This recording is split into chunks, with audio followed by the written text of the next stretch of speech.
Um tiro, 7 pedaços e 3 malas descendo um elevador de luxo em São Paulo. Em 2012, o Brasil parou diante do nome Elise Matsunaga, mas por trás de um crime brutal tinha uma história que ninguém contava inteira. Uma menina rejeitada, abusada, que virou esposa de um homem rico, mas também virou um alvo de humilhações, chantagens e controle. E um país inteiro que ainda não sabe como julgar uma mulher que atira, mas que também já apanhou da vida antes disso. Hoje eu vou te contar essa história como você nunca ouviu antes. A infância, o mundo secreto do M-Class, as mentiras de Marcos, o passo a passo do crime, a prisão, a filha e onde está a Elise agora. Elise nasceu em Chopinzinho, uma cidadezinha lá no Paraná, e seu pai biológico, Walter Zacarias Giacomini, era alcoólatra e violento. Ele abandonou a família cedo e nunca assumiu de fato a paternidade.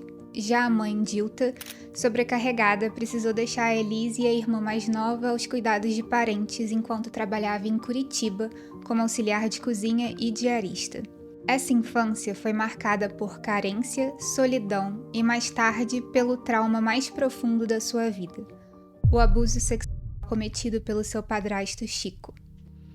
Tudo começou com elogios estranhos, depois toques e depois o que você já imagina. Elise, ela tinha só 13 anos. Quando criou coragem para contar para a mãe, ouviu o que nenhuma filha merece ouvir: isso é culpa sua. A mãe acreditou no companheiro e expulsou a Elise de casa com um tapa no rosto. Ela estava sozinha no mundo e aos 15 anos, supostamente, começou a se prostituir. Não por escolha, mas por sobrevivência. Mesmo assim, ela tentou. Ela fez curso técnico em enfermagem, trabalhou num hospital em Curitiba, mas o salário era baixo demais para o tamanho da sua ambição. Foi aí que surgiu o outro caminho: o mundo do luxo pago, onde beleza vira mercadoria, e um nome que você vai ouvir muito por aqui: M-Class. No M-Class, uma espécie de bordel virtual, a Elise era anunciada como uma mulher discreta, sofisticada e cara. Restaurantes caros, presentes, hotéis, mas também humilhações disfarçadas de glamour. E foi ali, entre um programa e outro, que ela conheceu o Marcos Matsunaga. Filho de empresários, o Marcos era herdeiro da Yoki, mas com muito menos dinheiro do que fazia parecer. Por trás de uma imagem de executivo bem-sucedido, o Marcos também carregava suas próprias sombras. E o encontro entre o passado marcado pela violência de Elise e a vida dupla secreta de Marcos iria desencadear uma das histórias mais trágicas e controversas do Brasil. Filho de Mitsuo e Misako, donos de quase metade da Yoki, Marcos ocupava o cargo de diretor executivo na área agrícola da empresa. Mas a verdade é que Marcos tinha muito menos poder do que se imaginava. Ele possuía menos de 1% das ações da Yoki e recebia um salário mensal de cerca de R$31 mil. Um valor bom, mas insuficiente para bancar a vida de iates, caçadas internacionais, armas importadas e prostitutas de luxo. Para sustentar essa rotina, Marcos criou uma empresa de exportação dentro da própria Yoki sem o conhecimento dos sócios, desviando recursos que chegavam a movimentar mais de $30 milhões por ano. Esse desvio de dinheiro foi o que realmente financiou sua vida dupla. No lado A, um executivo metódico, reservado, um chefe exigente.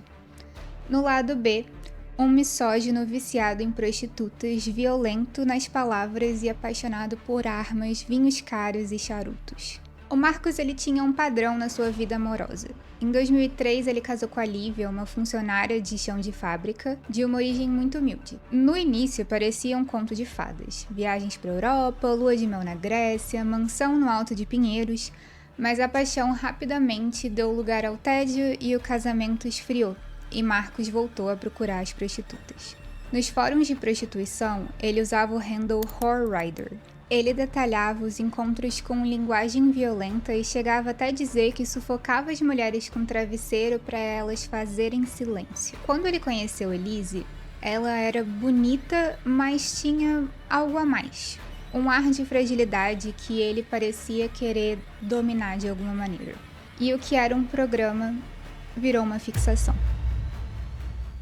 Marcos, cansado de dividir Elise com outros homens, fez uma proposta: que ela fosse exclusiva e, em troca, ele pagaria R$ 30.000 por mês para bancar todas as suas despesas. Era um contrato de namoro disfarçado de amor. E a Elise aceitou. Eles começaram a sair juntos, viajar e se mostrar como um casal. Mas o que parecia um romance era, na verdade, um contrato. Ele com dinheiro, ela com passado e uma relação totalmente desequilibrada. Depois de 3 anos vivendo esse romance secreto, o Marcos tomou uma decisão radical. Pediu o divórcio da Lívia e em 2009 se casou com Elise. Logo veio a filha, que parecia consolidar a família. Mas os fantasmas não foram embora. O Marcos, ele nunca deixou de lembrar a Elise do passado dela. Jogava na cara o fato de ter sido uma prostituta, ameaçava deixar ela sem dinheiro e sem a guarda da criança. A relação, que oscilava entre momentos de luxo e ternura e explosões de brigas violentas, começou a se transformar em uma prisão psicológica. Ao mesmo tempo, Marcos mergulhava cada vez mais na sua compulsão por prostitutas, mantendo relações extraconjugais e ostentando uma vida luxuosa que, na verdade, se sustentava em fraudes financeiras dentro da própria Yoki. Era uma vida construída em cima de excessos e mentiras. O casal tinha hobbies bem incomuns. Eles gostavam muito de viajar para caçar, de ir a clube de tiro, colecionar vinhos raros e até tinham uma cobra de estimação chamada Gigi. O Marcos, ele chegou a dar a Elise uma pistola e ela aprendeu a atirar tão bem que passou ele. Mas junto com os hobbies vieram os ciúmes, as traições e as humilhações. O Marcos não escondia dos amigos a sua misoginia. Chamava Elise de puta, dizia que nunca deveria ter levado uma prostituta para o altar e que ela não era uma mulher de família. E tudo isso foi se acumulando, como pólvora em silêncio. Elise acabou descobrindo que o Marcos estava se envolvendo com outras mulheres, mensagens de computador revelavam conversas íntimas, ele negava, mas a confiança dela já estava completamente destruída, e em 2012, com a ajuda de um detetive particular, a Elise conseguiu o flagrante, as imagens de Marcos beijando uma amante. E esse seria o estopim para a tragédia. Na noite de 19 de maio, a tensão entre o Marcos e a Elise finalmente transbordou. Depois de voltar de uma viagem com a filha e com a babá, ela já trazia na bolsa o flagrante do detetive, o Marcos, com a Natália aos beijos do lado de fora de um restaurante em São Paulo. Quando a babá foi dispensada, a discussão foi tomando corpo e o Marcos desceu para buscar uma pizza que eles tinham pedido. Só que quando ele voltou, o clima estava simplesmente insustentável. E foi nesse momento que a Elise pegou uma pistola calibre 38, presente dado pelo próprio marido, e atirou a queima-roupa na cabeça dele. O que ela faz depois choca até hoje. Ela não liga para a polícia. Ela arrasta o corpo, deixando um rastro de sangue, e começa o que ela descreveu como a única forma de tirá-lo dali: esquartejamento. 6 horas de cortes precisos e técnicos. O médico legista Jorge Pereira de Oliveira falou: foi uma lesão tecnicamente limpa. A lâmina passou entre os ligamentos e cartilagens de forma contínua, deixando os ossos intactos. Para muitos, essa eficiência só seria possível pela combinação da experiência dela em anatomia humana, como técnica em enfermagem, e em caça no interior. Ela dividiu o corpo em 7 partes: cabeça, braços, pernas, tronco e quadril. E cada pedaço foi ensacado em sacos de lixo azuis e depois colocados em 3 malas de viagem. A madrugada foi marcada por uma frieza difícil de se imaginar. A Elise limpava o sangue do chão com baldes de água e produtos de limpeza, voltava para o quarto, seguia com um corte. Quando a filha começou a chorar, ela interrompeu seu processo, lavou as mãos, foi acalmar e logo depois retornou ao quarto para terminar o desmembramento. Essa sequência foi descrita até pelo delegado Mauro Dias como assustadora, não apenas pelo ato em si, mas pela capacidade de alternar entre a rotina doméstica e um crime brutal. No final, a Elise tomou um banho, se arrumou e na manhã seguinte desceu pelo elevador do prédio, levando as malas com o corpo do marido. E as câmeras de segurança gravaram toda essa cena. Alguns dias depois, em 6 de junho de 2012, a Elise entrou na sala do delegado Mauro Dias, no Departamento de Homicídios e Proteção à Pessoa. Na véspera, o Marcos já havia sido enterrado em uma cerimônia rápida e silenciosa, mas a polícia precisava de respostas. Com um receio de ser acusado de arrancar informações à força, o delegado tomou uma decisão rara: mandou filmar todo o depoimento. E foi diante da câmera que Elise, de maneira calma e até meticulosa, contou passo a passo como matou e como esquartejou o marido. Foram 8 horas de gravação, nas quais ela descreveu como atirou em Marcos, como arrastou o corpo e principalmente como dividiu o cadáver em 7 partes. Cada detalhe vinha acompanhado de gestos, pausas e até termos técnicos, como se estivesse descrevendo um procedimento clínico. Os policiais presentes ficaram chocados com a naturalidade dela, e talvez a cena mais perturbadora tenha sido quando ela disse: "Eu queria tirá-lo de casa. Infelizmente, a única forma de fazer isso foi o cortando." Para o delegado, aquele depoimento não revelou apenas um crime brutal, mas também uma capacidade de compartimentar emoções que poucos conseguem ter. E em um momento ela descrevia cortes precisos, em outros lembrava da filha e começava a chorar. Esse contraste entre lágrimas e descrição técnica deixou claro por que o caso ganhou tanta repercussão. Não era apenas sobre um assassinato, mas sobre a complexidade psicológica de uma mulher dividida entre o papel de mãe, esposa e criminosa.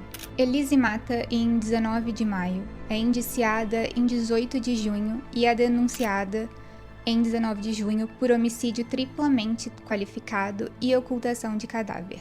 Em 2016 é condenada a 19 anos e 11 meses de prisão. Mas em 2019 o STJ reconheceu a atenuante da confissão e reduziu a pena a 16 anos e 3 meses. Mas fora do tribunal, o julgamento moral foi outro. O seu passado como garota de programa foi usado como prova e a sua frieza foi transformada em espetáculo. A mulher que matou virou vilã de novela para uns e vítima para outros. A Elise ficou presa em Tremembé, e lá quase não recebia nenhuma visita. Em 2014, supostamente se envolveu com Sandrão, uma sequestradora temida, e a relação durou por volta de 2 anos, e depois Sandrão acabou se aproximando de Susana von Richthofen e começou um triângulo amoroso. Pela lei de execuções penais, presas do semiaberto têm até 5 saidinhas por ano. Em 2019, depois de 7 anos presa, a Elise sai pela primeira vez. E ao cruzar o portão às 8h23 é aplaudida por detentas e também por curiosos que diziam: "Vai, Elise, vai cuidar da vida, que você merece." O que foi bem impactante, dado que ela matou e esquartejou um outro ser humano. Depois do crime, a filha ficou alguns meses com a tia, a Rose, enquanto a família dos Matsunaga organizava os bens e a guarda. Por lei, a Elise é deserdada do patrimônio do marido, mas pelo regime de comunhão parcial fica com metade da adega, que depois foi comprada pela família dele por cerca de R$900 mil.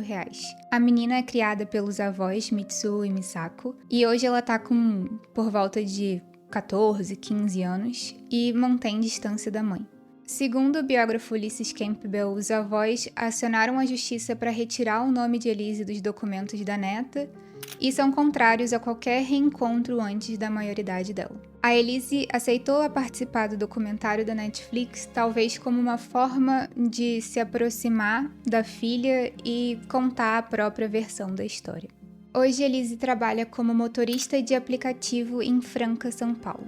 Usa o nome de solteira, Elise Araújo. E a plataforma Táxi Maxim, não sei se é assim que fala, confirmou o cadastro e informou que ela cumpre todos os requisitos. Tem boa avaliação, tem CNH e não tem nenhuma reclamação no aplicativo.